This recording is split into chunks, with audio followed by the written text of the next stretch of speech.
Transmission, c'est l'émission qui vous présente tous les mois un outil, une animation, une ressource que vous propose à vous, acteurs du secteur pédagogique, l'un des centres reconnus par la Fédération Wallonie-Bruxelles pour son travail de mémoire. Aujourd'hui dans Transmission, on vous parle d'un module d'animation réalisé autour du livre Sophie l'enfant caché, proposé par le centre communautaire laïque juif David Susskind. Et c'est Zora Vardaï et Charles Sten qui vont nous présenter ce centre de ressources. Le centre communautaire laïque juif David Susskind a plus de 60 ans et a pour vocation de défendre les valeurs de laïcité, de mixité, d'ouverture, de dialogue héritées de l'humanisme juif. Il a pour vocation de combattre toute forme d'antisémitisme, de xénophobie, de racisme, de sexisme et d'homophobie, et de participer au combat contre l'extrême droite et toutes les politiques de discrimination. Il a pour vocation de construire le vivre ensemble à travers son programme d'éducation à la citoyenneté La haine, je dis non, dans les écoles de l'enseignement primaire, secondaire, dans le supérieur, le monde associatif de la région Bruxelles-Capitale et de la Fédération Wallonie-Bruxelles. Le CCLJ est l'un des centres de ressources de la Fédération Wallonie-Bruxelles. Vous pouvez vous adresser à notre équipe pour développer tout projet qui lie histoire, mémoire ou éducation à la citoyenneté.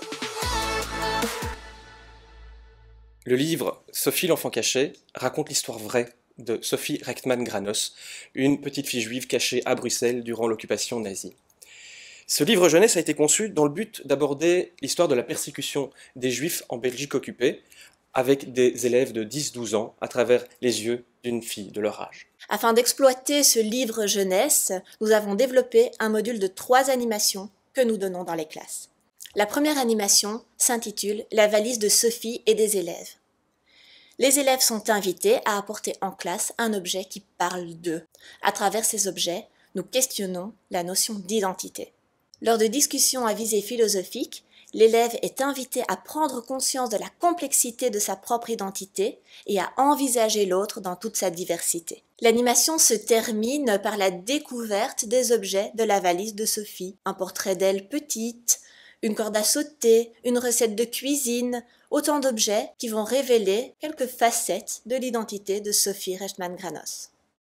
La deuxième animation est la lecture du livre Sophie l'enfant caché. Alors un animateur du CCLJ se déplace dans les classes afin de mener une lecture publique. Les illustrations du livre sont projetées et à l'issue de cette lecture, les élèves sont invités à poser leurs questions ou à verbaliser leurs émotions. Nous proposons ensuite un extrait vidéo d'un témoignage de Sophie Rechtmann-Granos et à la fin de l'animation, tous les élèves ainsi que l'enseignant repartent avec un exemplaire du livre.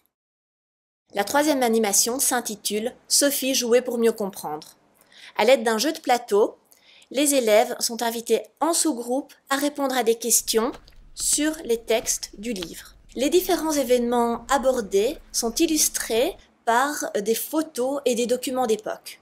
Ces documents sont ensuite fixés sur une ligne du temps qui est placée au tableau, ceci afin de recontextualiser le vécu de Sophie au cœur de l'histoire de la Belgique. Envisager comment la discrimination de Sophie et de ses proches s'est mise en place permet aux élèves de mieux comprendre les dangers des préjugés et du processus de déshumanisation. Ce cycle s'achève par un questionnement sur les droits et responsabilités de chaque citoyen.